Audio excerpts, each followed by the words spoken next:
Hello.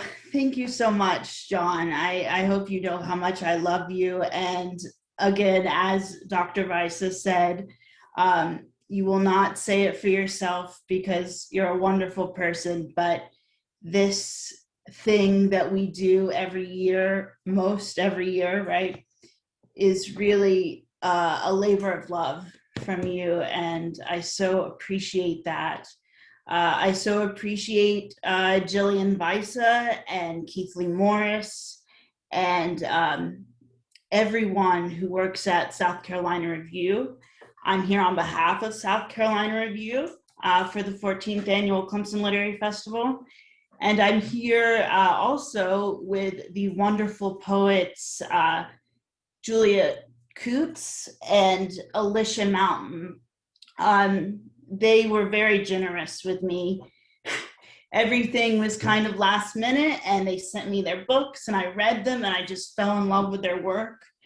They're fantastic artists, and I hope you get a sense of what makes them special today. We're going to start with their reading, and we'll start with Julia. And I will tell you a little bit about her now. Julia Koets is the author of Pine, which you can get from Southern Indiana Review directly and everywhere books are sold, I believe in a few days. The Rib Joint, a memoir and essays, and Hold Like Owls.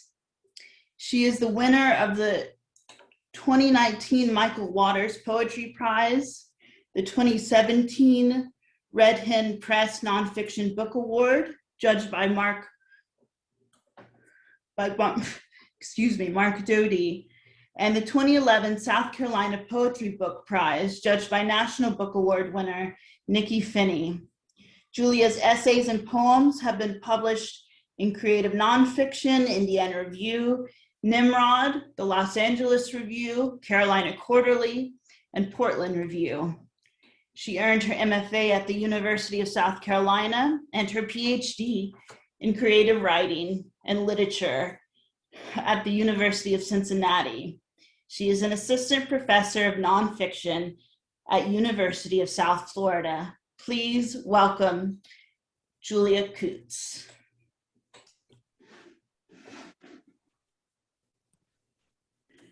Hi, Miriam. Thank you so much for that introduction. That was so great, and it's really great to be here. Thank you to John for inviting me, and for the South Carolina Review, to Keith and Jillian, and to the Department of English for hosting this event. I'm really looking forward to it. Okay, so I wanted to start out with reading an epigraph that is actually at the front of my new book, Pine, which comes out on April 5th, just because it kind of sets up some things I want to talk about. It's a quotation from Sarah Ahmed's Queer Phenomenology. It is interesting to note in landscape architecture, they use the term desire lines to describe unofficial paths, those marks left on the ground that show everyday comings and goings, where people deviate from the paths they are supposed to follow. Deviation leaves its own mark on the ground, which can help generate alternative lines which cross the ground in unexpected ways. And I also, every time I read that quotation, I always kind of think, read it also as alternative lives, which cross the ground in unexpected ways, because I do think that, people that I've read have allowed me to, imagine possible futures and potential sort of things that maybe I didn't see elsewhere. So I'm going to start with the first poem in the book. And this poem, it's called The Science of, and there's a little blank space right after that in the title, because I kind of want readers to imagine whatever word they would want to put in there. So the poem came about because I read this particular thing from the Century magazine. It was from 1891, and I just thought it was really interesting. So this is the quotation. The French, I believe, have agreed on the term aviation in case they ever succeed in flying. So I was just interested in this idea of inventing a word for something, or kind of establishing a word for something before you actually do that thing. And so much of this first section of the book is about like potentiality, about imagining something before you know, it actually maybe can be, before you could actually like see it. So this is the poem. Let's agree on a word for in case we ever succeed in. To the girls who lie down in fields, their bicycles on their sides, too, like horses asleep in the sun. Know this, even though it's not a science yet, it will be. When you button your shirt in the morning, fingers fumbling to fasten the circles, to thread them through, know that we invented the word for this science from bud, as if a row of tender orchids will soon bloom down your chest, a new branch of botany. Science of radio, science of sleep, science of kindness, science of the wheel. One day we will study like we study flight or photography. Let's agree on this. Everything exists on a spectrum, word derived from specter, science of startle, science of the remarkable. Two girls in a field test the science of buttons, their shirts soon to break into yellow blooms. So I was just mentioning, sort of talking about landscapes. So I'm from South Carolina, and so this sort of South Carolina landscape factors largely in this collection is something that I was interested in. And I want to read another poem where I'm looking at landscape, and I'm also like considering metaphor and possibilities, like what kind of, how can it be like potentially harmful or something to have metaphors about things? And, you know, how too does a metaphor allow us to kind of connect with certain things and be able to talk about certain things that maybe we feel like we can't talk about in ordinary language. This one's titled Field Notes on Loving a Girl in Secret. There's a danger in comparing her to things. Her prayer, a stall of horses. Her anger, the beak of a bird. Her sleep, a sun-bleached fence. Her sadness, a yard pile of firewood. A patch of pines is all I remember of a field. Quiet, she says. Her stick-shift sedan, her trouble with mathematics, her car radio turned up all the way. I write her questions on a sheet of paper so no one can hear. Late at night in my blue car, we drive back roads, the only place we speak openly. The field's full enough tonight, I think, to break into 1,000 wings. So I have a couple different series of poems in this collection, and one of those series are these Eros poems, which came about also kind of haphazardly, where I was doing some research in this archive for a different project, and I was looking up what is the name that of the mask that pilots wear if there were ever to be some sort of accident or something, or emergency. And I came across the fact that one of the names for these masks is the Eros crew oxygen mask. And so I started finding these other objects. And so I have different poems in the book that are also different objects. Or there's also an Eros, Louisiana. So there's an Eros high school. So I was just it's also kind of fun to play with. But in these, I'm thinking about what happens if we see like desire in a different way, and see sort of possibilities for seeing desire differently when we kind of look at it alongside these objects that we don't normally associate with desire. So this is Eros as oxygen mask.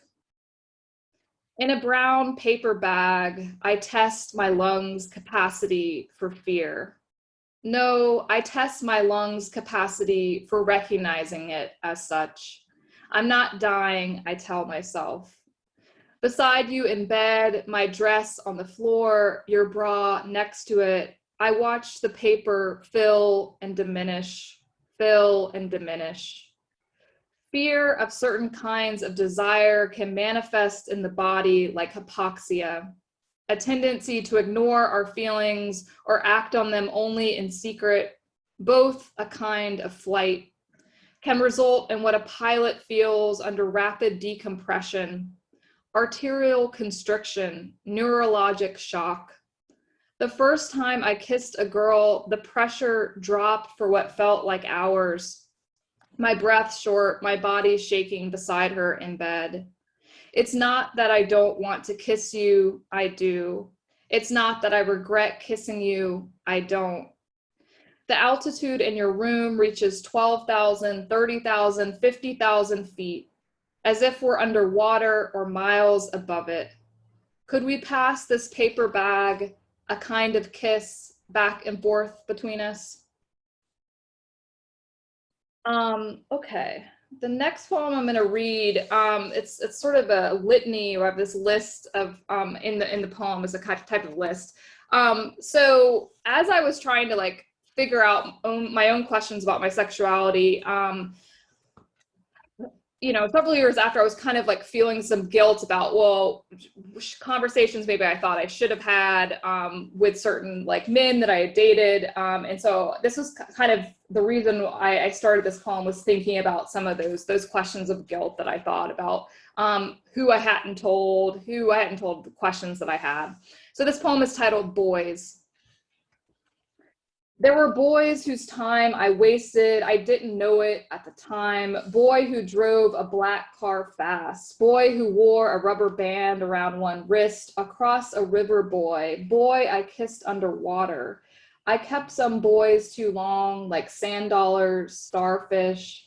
Boy who painted his bedroom floor. Boy who fixed motorcycles. Boy who loved the girl I loved. Chrysanthemum tattoo on his back, boy. Boy like a shell I took home to put to my ear, to hear home, put to my mouth to call myself there.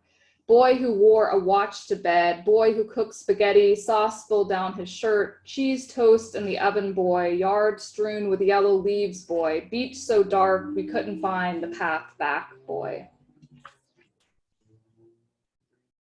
So another series of poems that I started writing, I have some different like villanelles that are variation on the villanelle form. So they don't actually take the full refrain line that you see in the traditional form. But I started writing these, and then I didn't intend to necessarily write a series, but as I was going through, I kind of wanted things that I didn't have time to explain in the 19 lines of the first poem I picked up. So all of these poems, I'm going to read one of them from the sequence. This is actually the second one in the sequence. They're all titled Antlery. Antlery. Our want grew, and it makes sense that it grew from our heads. Sex is mostly mental, you said. But really, I sensed we were out of our heads, off balance, out of line, the cost of loving secretly. We tricked ourselves, foolish innocence, into thinking we could want without consequence. If I compare desire with deer quietly through snow at night, finding the scent of every buried thing. In its defense, I'm always defending desire. Maybe it's what we needed to get through. I sense this is the very logic of want. The sequence of events that got us here arguably follows this thought. You came to my senses. Put another way, I couldn't make sense of myself until you showed up. You and me, two girls in the South, didn't make sense. Fear made us biblical, animal, unsensed. So I have several poems in the book that where I'm kind of addressing someone famous. And this one I'm going to read is I wrote after Jodie Foster came out publicly at the 2013 Golden Globes. So I was thinking about these ideas about privacy and the act of coming out, what that means for people that are like public figures. And so I also bring in, for those of you who've seen it, the 1997 film Contact, which I love, and who Jodie Foster plays this character called Ellie Arroway in the film. A villanelle for Jodie Foster. In Contact, you wait for sound. Radio static in deep space keeps you awake long into the night. How small this globe, Ellie Arroway thinks. Minuscule, close to insignificant. It'll likely take lifetimes to hear the farthest star, radio frequencies scientists debate. History is slow, the way some satellites in space appear to stand still, orbiting the globe. Small moves, your father's canto. They should have sent a poet, you say, witness to another galaxy. Without radio proof, no one believes what you saw. No future, they say, is quite so opaque. When you came out at the Golden Globes, your silver dress glittering, all the stars aglow in the audience, you speak about privacy, but also wish in your own brave voice, a radio wave, to not be so very lonely on this globe. I think wrote another poem. This one is to Sally Ride, the astronaut Sally Ride, and who I had admired for a long time. We did a outer space project in my 3rd grade class, and we learned about Sally Ride in that class. But what I didn't know at the time is anything connected to her sexuality. So she died in 2012, and she didn't come out publicly until her obituary. And I think the only thing you need to know is her partner's name is Tam. And I wrote this poem in 2015. So yeah, a love poem to Sally Ride. I want to tell you something about the inside of a horse, not the guts or the organs, but the way a current can travel through skin like wind through a field. When I say field, I know you're already thinking of gravity, the gravitational field surrounding a body like the skin around an apple. A horse notices the rough calluses on my palm when I hold an L-star out to him. When I say body, Sally, I know my associations are too earthly. Remind me that one day on Mercury lasts 176 days on Earth. Let's go back to the Carrington solar flare of 1859, a solar wind, the telegraph operator's fingers shocked in the middle of a sentence. A live electric fence around a field of beautiful horses sent a pulse through my hands and down my arms when I was 10 years old and grasped the wires to get a closer look at them. I knew something then about fear, what it takes to keep what's inside in. I didn't know exactly how a horse would react to such a shock, but I hypothesized the way an astronomer determines a black hole exists by measuring the electromagnetic radiation experienced by a surrounding star. Sally, Tam said you never openly told your mother, your dad, or your sister Bear that the two of you were a couple, partners for 27 years. She said you met when you were 12. If wormholes really existed, I'd go back to when the nerves inside your body glowed electric with fear. I'd tell that 12-year-old you that this year, James Obergefell took Ohio to court when the state refused to recognize marriage on his husband's death certificate. 1 week before you died, Tam told you she worried people wouldn't know who she was when you were gone. The sinews between the two of you cut like wire, leaving a hole big enough for a horse to flip through. Don't be afraid, I tell you. Last month, when the case went to the Supreme Court, the ruling legalized same-sex marriage. People are changing, Sally, the way comments aren't constant objects, but celestial happenings, always in flux. When you flew to the moon, you gave me a lunar amulet, not pearl or locket, but satellite. Sally, I'd give you a coterie of moons. Thank you.